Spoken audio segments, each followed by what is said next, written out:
So what happened, their kingdom that was quite wide from the Mediterranean Sea all the way beyond the Jordan River became very narrow, and that was only along the coastal plains, which known as Atlit, known Saint-Jean d'Acre. That's Akko, Atlit, and Jaffa. So eventually the Crusaders left, the Muslims are back here, and they eventually control this place for, I would say, for quite a long time period. I would say even since. Yes, folks, it's a fact.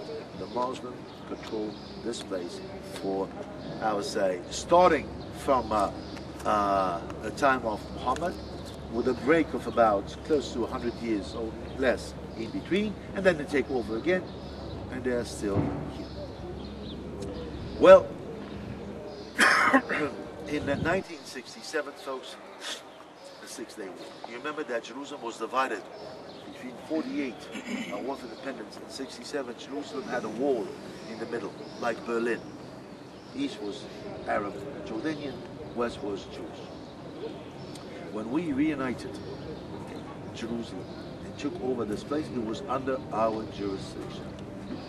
So how is it that those two clowns over there stopped you and said, hey, why are you this and what, don't do that, and so on? And they are Muslims, those are representative of the Waqf, even though they're Israeli soldiers, we saw over there, but they are passive up to a point there's any problem. Okay, problem, I'm talking about physical kind of contact or whatever like that. How is it that the Muslims are today in control of the Temple Mount? We eventually took it over in 60s. Here comes politics, and there is a very strong political figure there. His name was Moshe Dayan. He is a guy with a patch on his eye. Maybe you know the picture, right? And I don't mean a pirate. I mean, he had a patch on his eye, folks. Quite a respected guy, but the problem is, it wasn't that he was a non-believer. He was a pure atheist. You say atheist or atheist? Atheist. And he comes eventually, about 1969, to the Israeli government that he was a member of. He was the Minister of Defense, a very powerful position. He says, listen, we brought the Muslims onto their knees. Why not just give them the Temple Mount? Anyway, Jews do not go up on the Temple Mount. Oops. What does it mean, Jews do not go up on a Temple Mount? Have some of you read a sign down there that says it's forbidden for Jews to get up on top? Some of you read it? Do you know why? Okay. No one knows the exact location of the Holy of Holies. And that's a subject, and that's one of the main reasons we're here, because I want to go with you to kind of a quest. Where is the Holy of Holies? Now, as no one knows the exact location of the Holy of Holies, especially the old Orthodox Jews, black coats, black hats, and even knitted yarmulkes, will never get here up on top. Never. Why? Because somewhere, somehow, by mistake, they could step on where was the Holy of Holies. And folks, that was only the high priest that was allowed to, and only once a year on the Day of Atonement. Okay? So he said, well, anyway, Jews do not get on top of the Temple Mount area. Let's give it to the Muslims as kind of a token, as a kind of well, how would I say?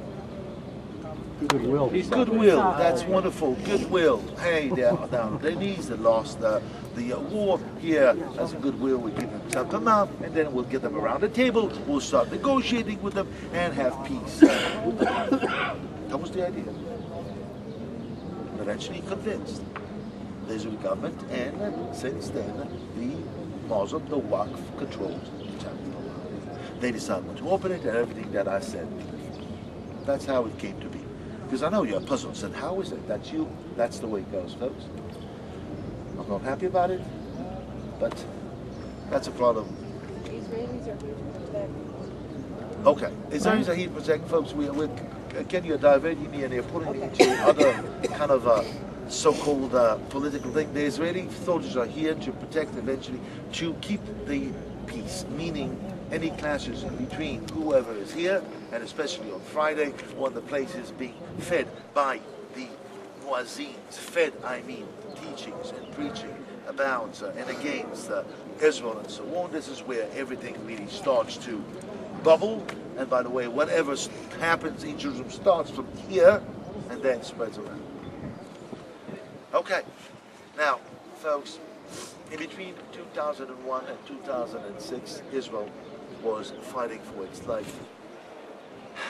I'm talking about all of those homicide bombers that exploded in and buses and on restaurants and stuff like that. And so we were so busy of dealing with him and trying to get them and so on that we fell asleep, fell on our watch on the Temple Mount.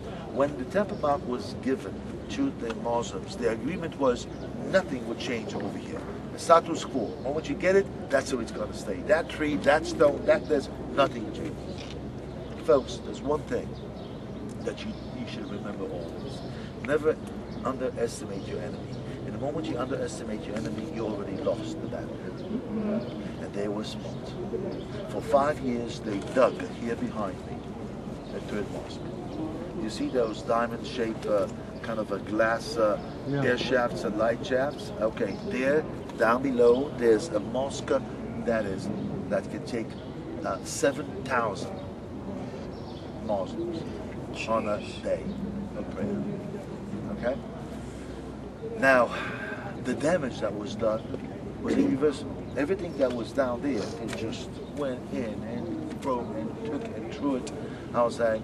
And when we eventually were awakened, that was about 3.5 years later, when everything was close to done, there was nothing much we could do. And that's how today, folks, up on the Temple Mount, there are 3 mosques, eventually to a memorial. 1, 2, and 3. And that's what is happening there today. That's astounding. Defense. So it's